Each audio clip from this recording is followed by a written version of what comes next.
রাজ্যে 4টি বিধানসভা কেন্দ্রের উপনির্বাচনে পরাজিত বিজেপি। যদিও পরাজিত বিজেপি প্রার্থীরা ছাপ্পা ভোট লুটকেই দায়ী করছেন। যদিও দল অনুমতি দিলে বাংলার গণতন্ত্র রক্ষায় নির্বাচন কমিশনের বিরুদ্ধে সুপ্রিম কোর্টে মামলা করতে ইচ্ছে প্রকাশ করলেন ব্যারাকপুরের প্রাক্তন সাংসদ অর্জুন সিং। শনিবার তিনি বলেন, বাংলায় গণতন্ত্রকে হত্যা করা হচ্ছে, গণতন্ত্র রক্ষায় নির্বাচন কমিশনের বিরুদ্ধে মামলা করা উচিত। তার দাবি, রাজ্যের শাসক দলকে ভোট লুটে সমর্থন করছে নির্বাচন কমিশন। প্রসঙ্গত, আরিয়াদহের ত্রাস সঞ্জয় সিং গ্রেপ্তার হওয়ার পর কামারহাটির বিধায়ক মদন মিত্র ও দমদমের সাংসদ সৌগত রায়কে ফোনে হুমকি দেওয়ার অভিযোগ উঠেছে। তা নিয়ে প্রাক্তন সাংসদ বলেন, ওনারা মমতা ব্যানার্জির কাছে পদত্যাগপত্র জমা দিক আর ভারতীয় জনতা পার্টির প্রাথমিক সদস্য পদ নিক, তাহলে ওনাদের কেন্দ্রীয় বাহিনী সুরক্ষা দেবে। আমি একটা মিডিয়াতে বলেছি কি, যদি তৃণমূলের এমপি, তৃণমূলের এমএলএ, কাউন্সিলররা ভয় পাচ্ছে, তৃণমূলের দ্বারা আক্রান্ত হচ্ছে, তৃণমূলের এক গুন্ডা, অথচ এখন মদন মিত্র স্বীকার করছেন নাকি জয়ন্ত তার লোক, অথচ সব জায়গা সৌগত রায় আর মদন মিত্রর সঙ্গে তার রহম দরম লেনা দেনা সবই ছিল।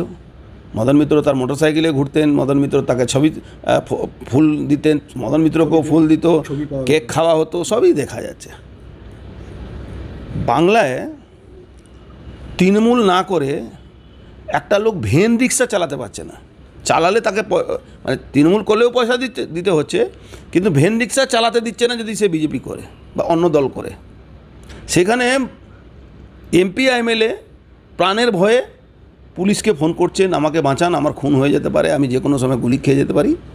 তখন আমি একটা ছোট্ট সাজেশান, বিনা কোনো মানে দিয়ে আমি ওনাকে একটা সাজেশান দিয়েছি কি, আপনারা দুজনই মমতা ব্যানার্জির কাছে যান, মাননীয় মুখ্যমন্ত্রীকে নিজের রিজাইনেশন দেন, আর রিজাইনেশন দিয়ে বিজেপির প্রাইমারি মেম্বারশিপ নিয়ে আসুন।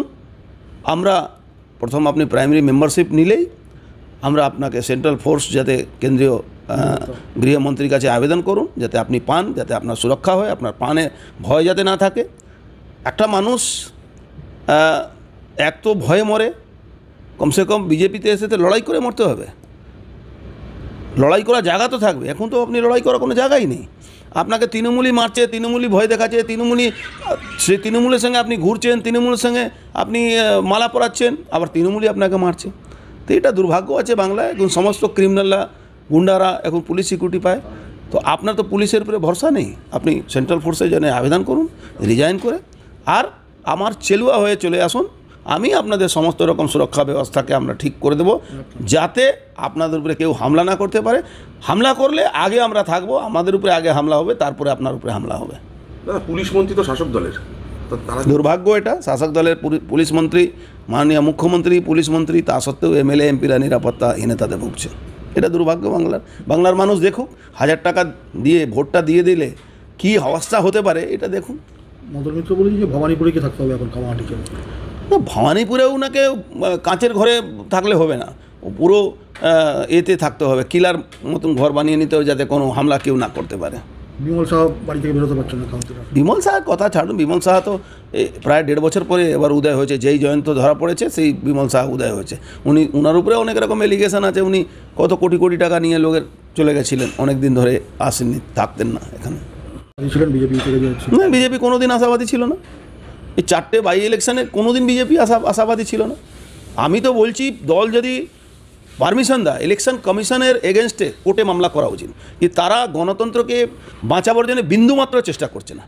যারা এখানে ইলেকশন কমিশনের হয়ে দায়িত্ব নিয়ে আসে, তারা নবান্নতে ওই পুলিশ কমিশনারের সঙ্গে মিটিং করছে, নবান্নতে না, কোথাও মিটিং করেছিল ল অ্যান্ড অর্ডারের নাম করে। আমার মনে হচ্ছে আমি বিশেষ করে এর ব্যাপারে বলছি, মানিকতলার ব্যাপারে বলছি, কি ওখানে মিটিং করেছে লালবাজারে নোডাল অফিসাররা, আর ডাইরেক্ট লালবাজার থেকে তাদেরকে টাকা দেওয়া হয়েছে।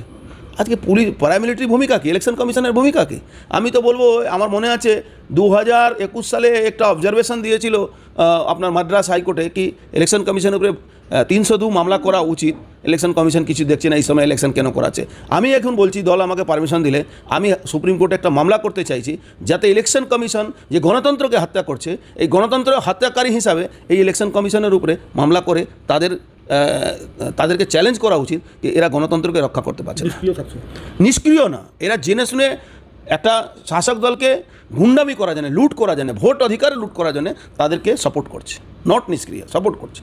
Disclaimer. This channel may not promote any violent, harmful or legal activities. All content provided by this channel is meant for an educational purpose only.